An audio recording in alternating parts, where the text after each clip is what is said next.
আচ্ছা, জাহাঙ্গীরনগর ইউনিভার্সিটির এই ইউনিট এক্সামে আমি মোট কতগুলো অ্যানসার করব, ঠিক আছে? এগুলো দিয়ে একটা কোশ্চেন সবার মনেই থাকে।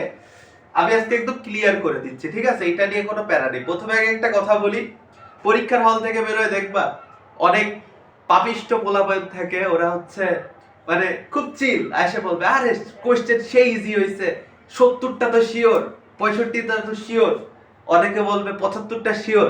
ও বুঝবে ওদের চান্স হয়নি, বাদ।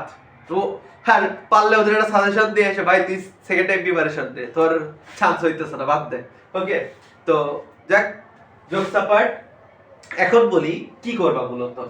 কোশ্চেন সাধারণত দুই টাইপেরই হয়, অনেক অনেক টাইপ বলবে easy, medium, hard. Medium medium বা দুই টাইপের, একটা হচ্ছে ইজি, একটা হচ্ছে হার্ড।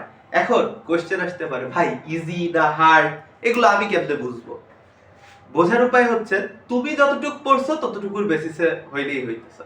এখন তুমি যদি একদমই কিছু না পড়ে যাও সেটা তো আমার কিছু বলার নেই, বাট আমি ধরে নিলাম তুমি আমার মতো মিডিয়াম ক্যাটাগরির স্টুডেন্ট, তাহলে এখন তোমার করণীয় কি?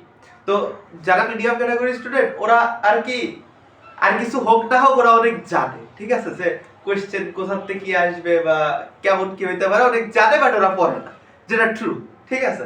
তো তুমি যেহেতু ম্যাক্সিমামই যেহেতু মিডিয়াম ক্যাটাগরি স্টুডেন্ট, তোমরা জানো যে কোশ্চেন কেমন হইছে, এটা হার্ড না ইজি, তোমাদের এইটুকু বুদ্ধি আছে মাথায়। তো এখন কথা হইতেছে যে সোজা সাপটা হিসেব, কত পাইলে শিওর চান্স হবেই, সেটা হচ্ছে তুমি যদি 55 মার্ক 80-এর মধ্যে পাও, এতে তোমার চান্স শিওর হবেই, এতটুকু গ্যারান্টি মোটামুটি আমি দিচ্ছি। যদি তোমার লাক ঠিক থাকে, লাক ঠিক থাকলে এতটুকু তো তোমার চান্স হবে। আচ্ছা, এটা 57 ধরে দাও, যদি আমি বাড়াই বলছি, ইচ্ছা করে বাড়াই বলছি, কমেও হবে। তো এখন বলি, কোশ্চেন যদি অনেক ইজি হয়, অনেক ইজি, তাইলে খেয়াল করে দেখবা যে তোমার মোট দাগানোর মধ্যে 60টা মতো তুমি শিওর করতে পারছো কিনা। যদি দেখো যে হ্যাঁ 60টা মতো শিওর করতে পারছো, তাহলে ঠিক আছে। যদি দেখো যে না 60টা মতো শিওর করতে পারোনি, তাহলে চেষ্টা করবা 65 প্লাস দাগানোর, ঠিক আছে? 65 প্লাস অলওয়েজ দাগানোর ট্রাই করো। যদি দেখো হচ্ছে না, তাও দেখো যে না মনে হচ্ছে যে এর মধ্যে থেকে নাও হইতে পারে, ওকে 70 প্লাস দাগাও। কেন? আমি ক্লিয়ার করি। ধরো তুমি 1 2 3 4 এই চারটা এমসিকিউ আন্দাজে দাগাইছো, তো চারটা এমসিকিউ কি হলো, এক নম্বরটা ভুল, তুমি এই যে আন্দাজে দাগাইছো, তো এক ভুল, দুই ভুল, তিন ভুল, 4 নাম্বার সঠিক। এই 4 নাম্বার সঠিক হওয়ার জন্য তুমি পাচ্ছ 1 মার্ক। অপরদিকে দেখো এই তিনটা ভুল হওয়ার কারণে তুমি 0.20 গুণ 3, ঠিক আছে, এতটুকু এক্সট্রা করে মাইনাস খাচ্ছ, এক্সট্রা করে মাইনাস খাচ্ছ।